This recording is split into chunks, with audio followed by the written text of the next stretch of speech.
না আপনি জানেন যে লোকটা জানে, এরপর সাফাই দান কি করে?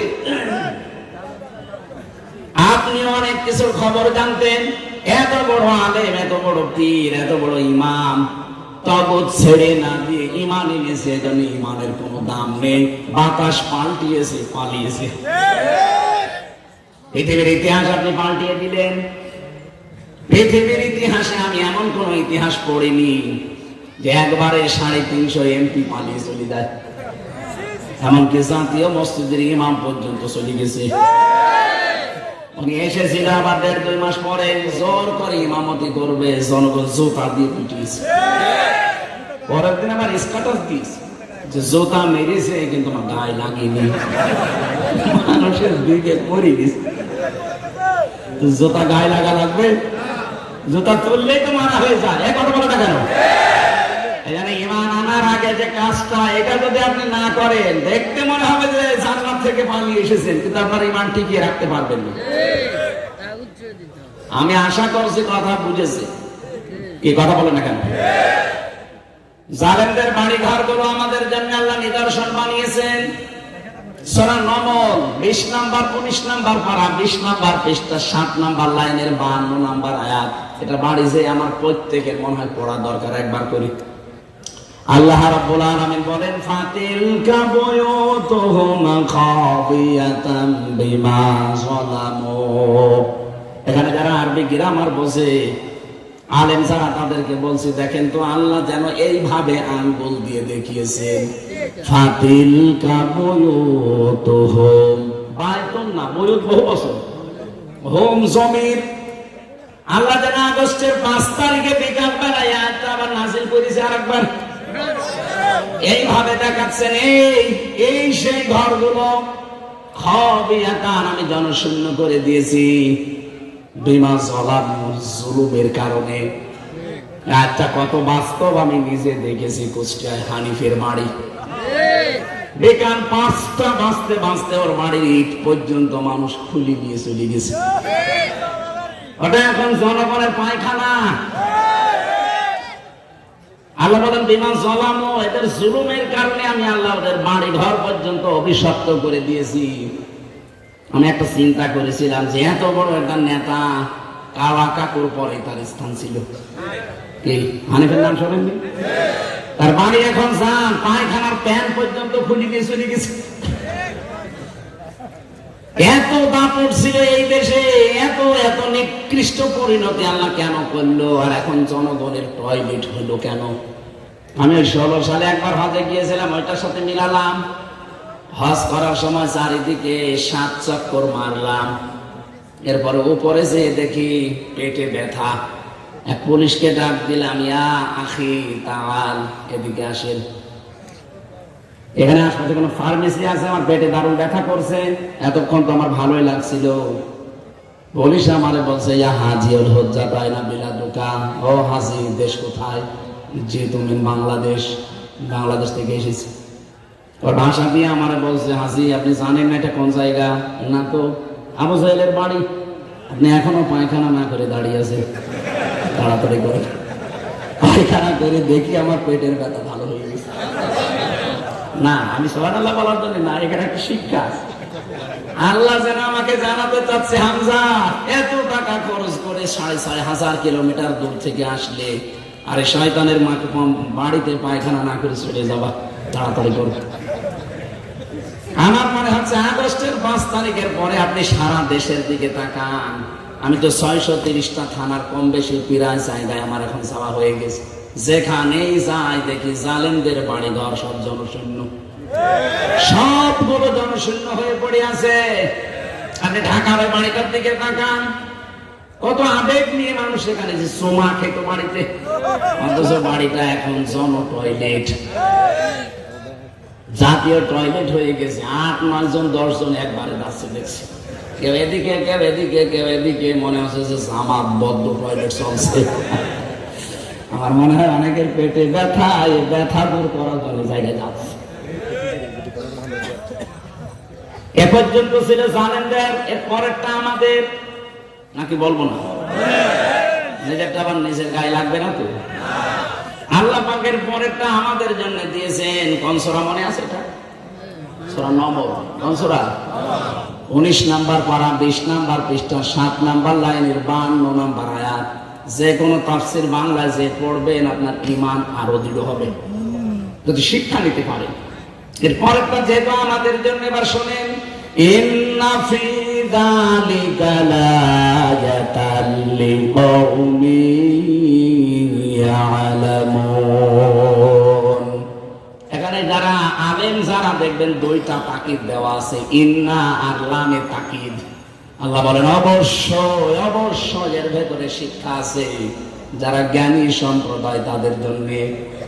জালেমদের বিশাল শিকড় যদি আমি আল্লাহ কেটে দিয়ে ওদের বাড়ি ঘর পর্যন্ত আজ উজাড় গৃহ বানিয়ে দিতে পারি, পরিত্যক্ত করে দিতে পারি, আগামীতে যারা চেয়ারে বসবে তারা যদি জনগণের উপরে জুলুম করে, আমার আল্লাহ বলেন তাদের বাড়ি ঘর শ্মশান হয়ে যাবে। এই জন্য আমরা সাবধান থাকবো। আমার কথা ছিল যদি ঈমান আনতে চান তাগুত ছেড়ে দেবেন। তাগুতটা কি এইটা তো অনেকে জানে না।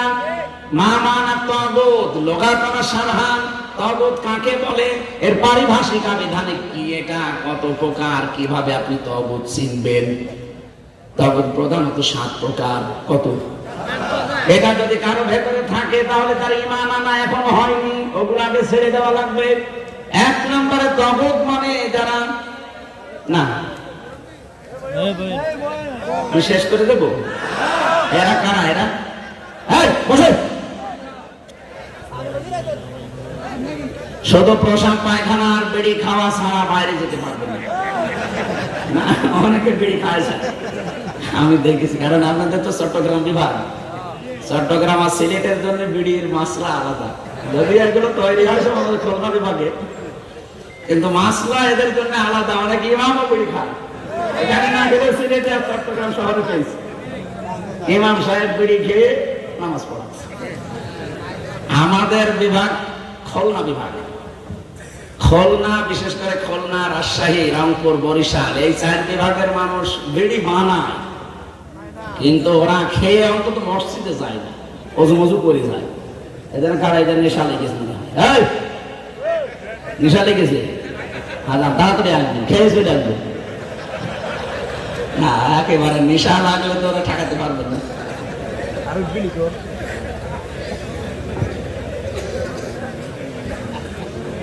তাগুত চেনার উপায় বলছিলাম। প্রথম হচ্ছে তাগুত তারা যারা অহংকারী। কারো ভেতরে যদি অহংকার থাকে বুঝবেন ওর ঈমান আনা হয়নি। এই কথা বোঝেন? শয়তান ছিল তাগুত, সে ছিল অহংকারী। আনা খায়রুম মিনহু খলাকতানি মিন নার ওয়া খলাকতাহু মিন তিন। আল্লাহ বলেছিলেন সেজদা দাও, ও বলেছিল না আমাকে তুমি আগুন দিয়ে বানিয়েছো, এটা মাটি দিয়ে বানিয়েছো। এটা আমিত্ব প্রকাশ করা, নিজে অহংকার করা, একের ছাড়া অন্যকে নিজে ভালো মনে করা, এটা হচ্ছে শয়তানের স্বভাব। যাদের ভেতরে এই দোষ আছে বুঝবেন আপনি আর মানুষ নেই, আপনি শয়তান হয়ে গেছেন। কথা বুঝতেছেন? 2 নম্বরে যারা অশ্লীলতা ছড়ায়, নিজেদের গোপন অঙ্গগুলো যারা সৃষ্টি জগৎকে দেখিয়ে দেখিয়ে আরো শান্তি পায়, বুঝবেন ওটা একেবারে টাটকা নির্ভেজাল শয়তান। বাংলাদেশে বহু মানুষ আছে যেটা নিজেকে দেখানো দরকার, নিজে ঢেকে রাখা দরকার, ওইটা আরো মানুষকে উন্মুক্ত করে দেখায়। কত মানুষ আছে নিজের বউ যদি সুন্দর হয় ও আর দিশায় পায় না, করবে কি, আরো পার্লারে ভালো করে সাজায়, মোটর সাইকেলের পেছনে নিয়ে বাজারে ঘুরে আর মানুষকে দেখায় যে জিনিস আমার আছে। তো জিনিস আছে, আমি কি করবো? এটা লজ্জা থাকা দরকার না? আপনার স্ত্রীর সৌন্দর্য আপনার জন্য, ওটা মানুষকে বিলিয়ে দেখানোর জন্য না। এটা যদি দেখানোর সম্পদ হতো, আমাদের আদম নবী আলাইহিস সালাম, তার স্ত্রী এই পৃথিবীতে বিশ্ব সুন্দরী ছিল 1 নম্বরে হযরত হাওয়া আলাইহিস সালাম। তার চেহারার কাটিং আল্লাহ নিজের হাত দিয়ে বানিয়েছিলেন। এত সুন্দর করে পৃথিবীতে কোন মহিলাকে আল্লাহ বানাননি, কিয়ামত পর্যন্ত বানাবেও না। কিভাবে বানিয়েছিলেন? হযরতে আদম, আমি তাফসীরে পড়েছি, উনি ঘুম থেকে উঠে দেখলেন ডান দিকে বসে আছে হযরতে হাওয়া। উনি দেখলেন, দেখার পরে ধরতে গেলেন, আল্লাহ পাক বলেন দেখাও যাবে না, ধরাও যাবে না। হযরতে আদম বলেছিলেন আল্লাহ দেখা যাবে, ধরা যাবে, কোন কায়দা আছে সেটা বলেন। বিয়ে করা লাগবে, আমি রাজি আছি। রাজি হলে হবে না, দেন মোহর দেওয়া লাগবে। তাহলে এখান থেকে মাসলা বের হয়, বিয়ে করতে হলে দেন মোহর শর্ত। সে একেবারে প্রথম দিন থেকে চলে আসতেছে, ওয়াতুহুন্না উজুরহুন্না ফারিদা, দেন মোহর দেওয়া নফল না ফরজ। যারা বিয়ে করেছেন দিয়েছেন, যদি বাকি থাকে মরণের আগে দিয়ে দেবেন। মরে গেলে তখন আমি যে বলবো যে দেন মোহর বাকি আছে, ও মহিলা মাফ করে দিও, জীবনও মাফ হবে না। আর মেয়েরা যদি কোনো জিনিস পায় যদি মাফ করে, আমার মনে হয় না। আমার ম্যাডামকে আমি দেখেছি 200 টাকা যদি ধার করি 10 বার দেওয়ার পর শোধ হয় না। যখনই মনে হয় টাকা আরে কয়বার দেবো, 500 টাকা নিয়ে তো 10 বার দেওয়া হয়ে গেছে, তারপরে মনে হলে টাকা চাই। আর আমরা দেন মোহর মাফ করে দিয়েছি, পুরা ভাত পারি। ও যদি লজ্জার খাতিরে বলেও থাকে মাসের ঘরে মাফ হয়নি, ওটা দেওয়া লাগবে। আর আল্লাহ ফরজ করেছে, ওটা বউ মাফ করার কে? এই দেন মোহর ফরজ করেছে কে? আল্লাহ। এখন যদি শাহাবুদ্দিন সাহেব আমারে বলো হুজুর জেলখাটা মানুষ আপনি, আমি একটা সারা জীবন নামাজ কালাম পড়ছি, আপনি তো মুসাফির মানুষ, মাজলুম মানুষ, আপনার দোয়া কবুল হয়, আপনি কাজ করেন, আপনি আমার মাফ করে দেন, আমি আজকে থেকে আর নামাজ কালাম পড়বো না। আমি যদি বলি ঠিক আছে মাফ করে দিলাম, হবে? নামাজকে আমি দিয়েছি, কে দিয়েছে? নামাজও আল্লাহ দিয়েছে, উনি মাফ করা লাগবে। দেন মোহরও আল্লাহ দিয়েছে, উনি মাফ করা লাগবে। আপনি মাফ করছেন কোন কারণে? আর আমি জানি বললাম না মেয়েরা জীবনও মাফ করবে না, লজ্জার খাতিরে বাসর ঘরে কিছু বলতে পারে না, এই জন্য বলো ঠিক আছে যা। মনে হবে আমার ম্যাডামের মতো যদি 1 টাকা 10 বার চাই, ও দেন মোহর করা হয় 10 বার নেওয়ার জিনিস হলে 10 বার চাই। আশা করছি যারা দেননি এই কয়েক টাকা, এখন যদি অনেকে লোক দেখানোর জন্য অনেক বেশি করে, এটা ঠিক না। সমর্থ অনুযায়ী করবেন, এটা দিয়ে দেওয়া লাগবে। হযরতে আদম বলেছিলেন মাবুদ দেন মোহর দেওয়ার আমার কিছু নেই।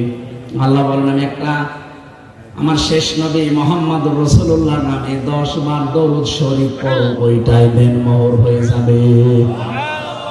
আমার মানে এরকম শরীয়ত